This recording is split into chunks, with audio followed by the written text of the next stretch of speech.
Good morning, guys. I actually didn't get a chance to film anything at home this morning. I'm on my way into the office first thing. My alarm went off late. I had my alarm set wrong, let's put it that way. But I did get out the door exactly when I wanted to get out the door, so that works out pretty well. Monday morning, gotta go into the office for a little while. Gotta see if I can find a place to drop a FedEx package off while I'm there, because I have to send the Droid Turbo 2 back out today. Of course, I checked when I was packing it all back up. They didn't provide me with a return label, so if they don't provide me with a return label by the time that I leave Louisville this morning, it ain't going back this morning. If I do get a label at some point, I can always take it to a drop spot or something. I don't know, I suppose we're gonna see. But yes, if you have not seen it already, the holiday tech giveaway went live this morning. I woke up to lots and lots of tweets, as well as a pretty decent amount of comments on the video itself. There was a policeman there. I wasn't really speeding that much. Anyway, I don't know if it's just me or if YouTube has lost some views, because all of the Droid Turbo 2 videos don't have that many views on them at this point, and I really expect them to have more at this point. Plus, one of the vlogs, I think, lost a few hundred views. It was at 300 or 400 views or something, and then all of a sudden it dropped back to like 80. So I don't know what happened at all. It hasn't affected any other videos on this channel, so I guess I'm just gonna have to keep an eye on it.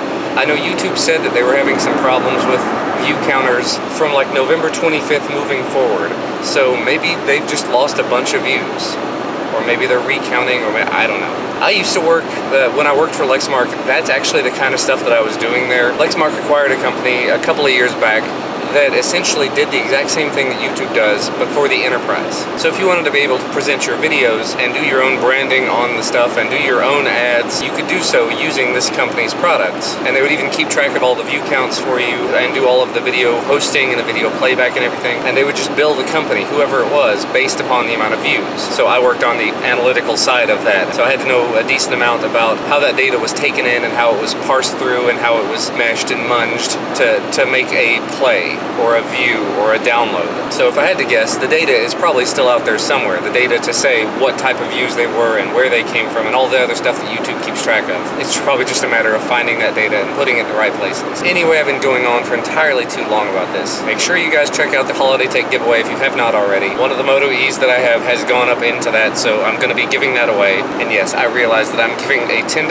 product toward a giveaway. I feel kind of bad about that. I really should have either done both of them or also thrown in the Fire tablet, but the giveaway has already started, the rules have already been set, and the good thing is that means that I've got other stuff that I can use for future giveaways. Or not. I'd be willing to bet I'm probably not going to want to keep the Fire tablet just because I already have a Fire HD 6 and I really don't use it. I have the Fire phone and I really don't use it, but I keep them because they were relatively inexpensive and the Fire phone is worth nothing at this point, so I'm just holding on to it for posterity's sake. If there's a massive update that comes out to it, I can go ahead and do a video about it. And as it stands, there was one pretty decent sized update and I missed out on it entirely.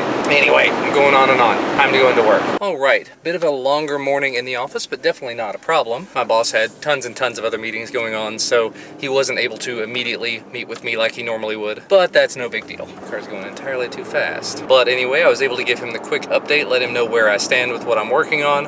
Actually got a lot of work done on another part of what I've been doing, and this car in front of me looks like it's about to catch on fire. Just smoke billowing out of it. Cool stuff. But anyway, he gave me some new information, a new little assignment. It's one of those, you're wrapping up one thing, you're about to move on to another. Before you start moving on to this other thing, you might want to stop and do this thing instead, because this could potentially be a relatively short thing. Hopefully you can finish it before the year's up. And it involves me jumping back into Python. Just to keep it at sort of a high level, it's going to be implementing a slightly new backup option so that they can make good backups of our servers and sync it up to the cloud using Python. And because backup options are generally really expensive, this potentially could save the company a lot of money and a lot of time, because he's already done this by hand and it took him several days to do just one set of backups by hand, in addition to the just waiting for the backups to complete. So having a server that can just automatically do all of that for you and maybe give you a little bit of info when it's done wouldn't be a bad thing. But for the moment, I'm gonna actually run over to Sam's. Since I'm in town,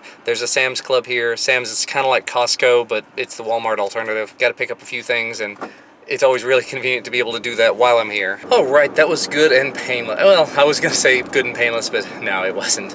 I'm not terribly familiar with Sam's layout, so that took me a lot longer than it really should have. Main reason that I went in there was that I was running low on energy drinks. I usually do one per day max, and it's just sort of to help me get jump started in the morning. And I searched the entirety of the store, and it was like at one far into the store, completely away from where it normally would have been. But on the good side of things, normally places like this, the big bulk stores, only have 2 different varieties. They've got the normal and then the 0 carb, 0 calorie. But for whatever reason, Sam's has like 5 or 7 different options. And they had the Ultra, which is still 0 calorie, but flavored differently. So there was a variety pack too. So I picked that one up. So it's got like the blue, the white, and the red. So it gives me a chance to experience different ones and have a little bit of variety in the morning. And I had to find tissues because Christina and I have both been sick, so we've just been rampantly going through tissues. Ugh, sorry, gross. But for now, I'm on my way home. We're back on the road again. Gotta get home and get back to work. So I've been home for a little while at this point. I've actually spent a little bit of time this afternoon messing about with the 4K TV.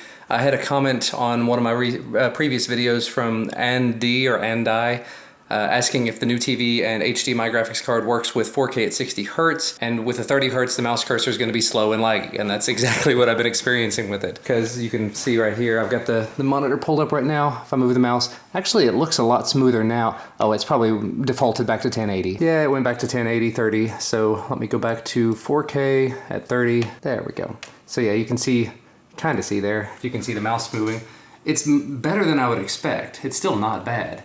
It's definitely very usable. I've been using this as a desktop for a few days now. It's just not 60 Hertz, which means if I wanted to play a game on it, it would not be very good. And if I want to watch 1080p 60 video or 4K 60 video, it's not going to look terribly good on this. However, I did some more reading after reading through this comment, and basically, I'm using the GTX 760. In order to get 4K at 60 frames per second, let's go over to the other desktop. According to NVIDIA's site, the specifications of the GTX 760, 4096 by 2160, including 3840 by 2160 at 60 Hertz, is supported over DisplayPort. So I'm gonna have to buy a DisplayPort to HDMI 2.0 cable. And it looks like on Amazon those start at about 10 bucks, maybe 20 bucks for the length that I need. Because basically, sorry for the cable mess here. This is absolutely horrible and I need to fix it. But to go from here around and up, and I'm probably gonna have to get some sort of a panduit or something there to hide all those cables. But to go over that distance is gonna be, let's see, 5 feet, 10 feet, I'm gonna say maybe 12 feet. So that's pretty decently long cable, but they've got a 12-foot one here that's $20 on Amazon, $22, which is a little high for something that I'm just testing with. Oh, that's DVI, sorry. Maybe I didn't find a DisplayPort. That might be the problem. Yeah, so actually it looks like I might have to do a DisplayPort to HDMI and then HDMI to the TV, which is not a good option because I do already have a DisplayPort to HDMI adapter. My previous desktop, you definitely can't see that down there, but I've got 4 outputs coming out of it. I have 2 DVIs for these monitors. I have an HDMI and then a DisplayPort, and I didn't have a super long DisplayPort cable or a monitor that would take DisplayPort. So both of these are hooked up through HDMI. One of them is DisplayPort to HDMI, this weird little adapter here, and then HDMI across the room to the other monitor. So that has been working out quite well for me so far. I mean, you can see there's no problems here. It's really just a matter of needing the DisplayPort to HDMI newer for that. I did use the adapter, I tried it out, and it would only do 1080p 60. It would not go any higher than that. It wouldn't even do 4K at 30. So that DisplayPort adapter is not good. So I'm gonna have to keep testing with it. I'm gonna see my elf. He is holding the Wiimote. He's what? Right there. Oh, that's the elf on the shelf? Yep. He's holding the Wiimote. Is he gonna play a game? Nope. No. Can't even move. I can't really explain it. Duncan and I are taking a look at Just Cause 2. There's a lot of weirdness in this cutscene here. A lot of lines kind of going across like this. I don't know if that's the 4K at 30 Hertz or if maybe there's a setting that's off, but you can see there's a lot of just weirdness to the image. Well, that was some fun. Duncan and I pretty much played a little bit of Just Cause 2. I've had it for so long and just never really touched it. I played the first mission and got kind of bored with it. While he was sitting here with me, I turned all the game sounds off, all the speaking parts off, because there were a few bad, not so nice words. But anyway, we played a little bit of that, and I got kind of tired of it again, kind of fast. It's like it goes from 0 to 100 very, very quickly. So it walks you through right in the very beginning, and then all of a sudden it's, oh yeah, by the way, here's all of these guys coming, and you die. So not as much fun. Anyway, I saw an article just pop up on Engadget that I am extremely excited about. but it's not available for me yet. It's something from the USPS called Informed Delivery.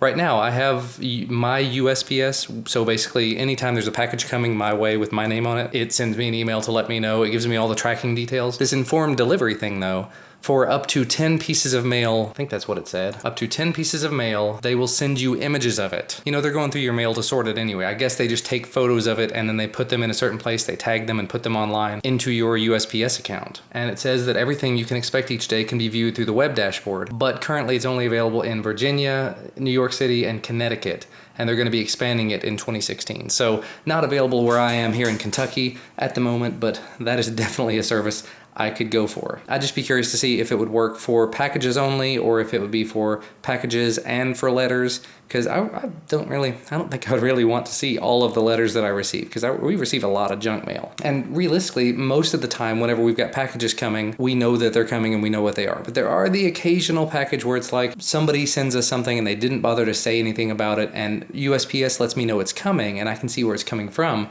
but I don't know who it's coming from or what it is. So that would be kind of convenient. Hello, welcome home. Okay, well, pick that one then. I choose to open this one. Okay. Tear into it, but don't tear the book. Yep. Another Captain Underpants. You knew that going into it.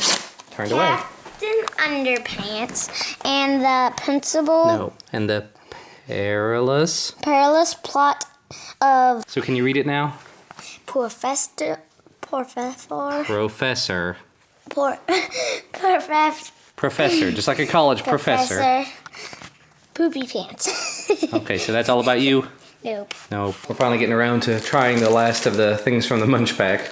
This is the chill salt and pepper potato sticks. She says they're not bad at all. Alright. She didn't care for the Tato cheese and onion chips.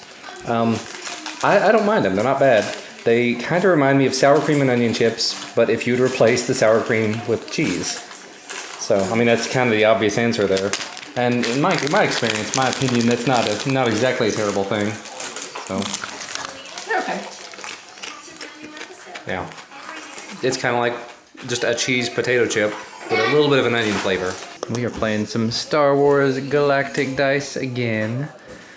I'm not gonna sit here and play the game in front of you like I did yesterday. Just kind of wanted to introduce it yesterday. And I've got Twitch on the Shield TV, so watching Captain Sparklies. All right, it's getting a little bit late in the evening. Being a weirdo. It's getting later in the evening, but we haven't tried this yet. We're gonna play some Rocket League on the 4K TV. Now, this is, as I've learned earlier, this is 4K at 30 hertz. However, I did go into the options. Just pause here for a minute, Duncan. We go back into the TV options. You're not even gonna be able to see it because it's, yeah. Anyway, if I come in here to other settings, there is, if you can see that, a place to change it to HDMI 2.0. So it is hopefully capable of HDMI 2. Actually, I'll try that again after Duncan's done. But what I was gonna say there is, I had it hooked up over,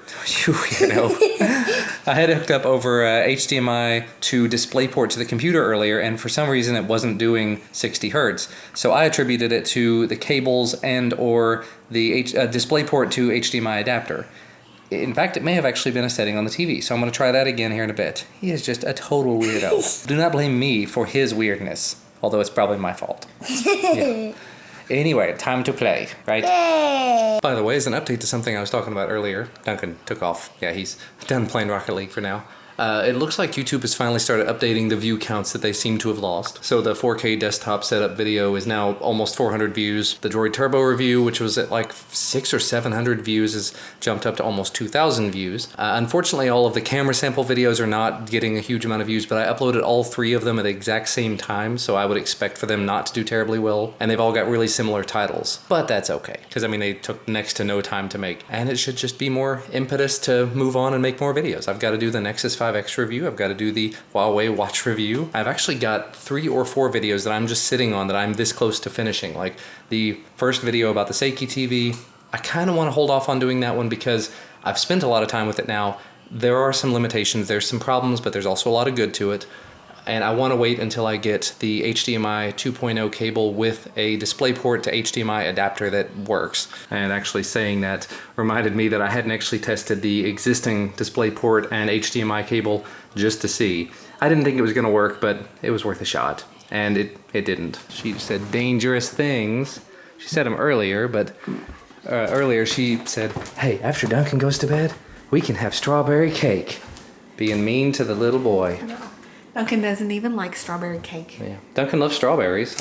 I guess he just doesn't like strawberry cake. No, he doesn't. She made little tiny strawberry cake. Duncan only will eat chocolate cake usually. Let's see how this goes.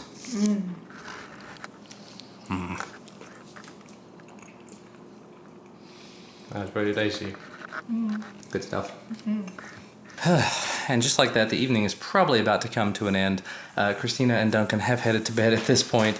Cake has been consumed, lots and lots of steps on the treadmill, and actually the vlog up to this point is edited. We're at 15 minutes, looking good. Sorry, kicking my shoes off. And I actually spent a little more money. It's getting to be that time of year where basically it's either spend it or pay lots and lots of taxes on it because it's not primary job, so everything extra earned you get taxed really, really heavily on. So I ordered hard drives. I know I've been holding off on unboxing the Drobo, and I've been doing that because I've been fighting with myself. Because basically it's like I paid a couple $100s for the Drobo.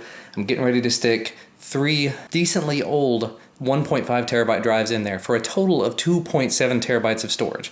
When I paid like $120 for a 5 terabyte drive not too long ago. So I'm basically going to be having a very, very expensive drive that's smaller than the one large external drive that I already have. Didn't make a whole lot of sense. So I did a little bit of looking around. I definitely should have just done this around Black Friday because the 5 terabyte Western Digital drives were $110 around then, and they're not anymore. They're back up to $140, maybe even more than that. And if you want them without the enclosure, I'm doing this entirely the wrong way, simply because you ought, if I'm doing this for the Drobo, I ought to be buying the Western Digital RAID drives or the red drives for the NAS drives, or even the RAID edition drives. But those are really, really expensive. Those are like $175, $200 a piece. So instead, I took the cheapos way out, $110 a piece, Western Digital 4 terabyte drives at B&H, no shipping, no tax, should be here in just a couple of days. And then that will be the plan to immediately take them all out of the box, take them out of their enclosures, which it's silly that I can buy an enclosure drive cheaper than I can buy the bare drive. You're taking the gamble there as to whether you're getting the green or the blue, but the green 4 terabyte drives are like $150 a piece. So it's $110 wrapped up in an enclosure. I don't get it. But either way, I figure I'll take those out, I'll rip them apart, I'll take the drives out of them, unbox the Drobo on camera, and immediately slap these drives into it for a grand total of like 10.89 terabytes of storage. So I'll have everything stored on there, and then perhaps a backup copy of everything. It's already gonna be on there anyway, on the 5 terabyte drive. And then the 3 1.5 terabyte drives that I've got laying around, I was trying to figure out what I was gonna do. My 1.5 terabyte drive in my old system, which is hooked up here, that's why I'm pointing there, has all of my Steam games installed on it. So I have my system drive, and then I have all the Steam games installed to the second drive. So now I won't have to actually change that. And because I've got 2 other 1.5 terabyte drives, one of them that's already outside of an enclosure, I can stick that one that's outside of the enclosure inside of the new desktop to have, again, a second trash drive, you know, just a place to put stuff longer term, a place to put my downloads folder, a place to put documents, a place to put stuff that I don't need fast access to. And then I'll still have an extra 1.5 terabyte external drive that I can use for sort of whatever. And the good thing about the Drobo is it can still be updated. If I wanted to, I could technically upgrade them all to 6 terabyte drives when the prices drop on that. But realistically, the 1.5 terabyte drives I've had 3 of them for a long time now, and that has been more than enough storage. So going up to 11 terabytes of space is gonna be more than enough for potentially the next 2 to 3 years. And that's as much as I can ask, because I figure by then, if the Drobo is not capable of supporting anything larger than 6 terabyte drives, there will be some sort of external device like that I can put drives in that will go on sale at some point. That's the biggest limiting factor there, is that even though I do spend entirely too much money, I am still kind of cheap. But I just realized I've been going on for entirely too long about storage now. I did end up ordering some new cables earlier, so hopefully those will be in a couple of days and we can thoroughly test out 4K 60 hertz. I'm probably going to take a little bit of time since it's not quite midnight yet and try to finish up my new PC build video, or my new PC video. It's not a new PC build, because I'm pretty close on that one. I've just got like a couple more clips I need to do, basically saying I've been using it and it works great. I'm not going to go into thorough benchmarks or anything, basically just I'm using this and it's so much faster and whoopity-doo. And actually I may take a little bit more time to work on the Rode VideoMic Me video, because this one's really going to be kind of quick to wrap up as well. Pretty much just, you know, hey, I'm going to be doing a couple of samples using the LG G4 and the iPad, insert samples here, wrap up the video. But anyway, that is, as I said several times now, I think, gonna be about all from me for today. Thank you for spending the day with me and for listening to me ramble, because I've watched the vlog already up to this point and it's a lot of rambling. And we will see you again tomorrow if you choose to come back. Bye guys.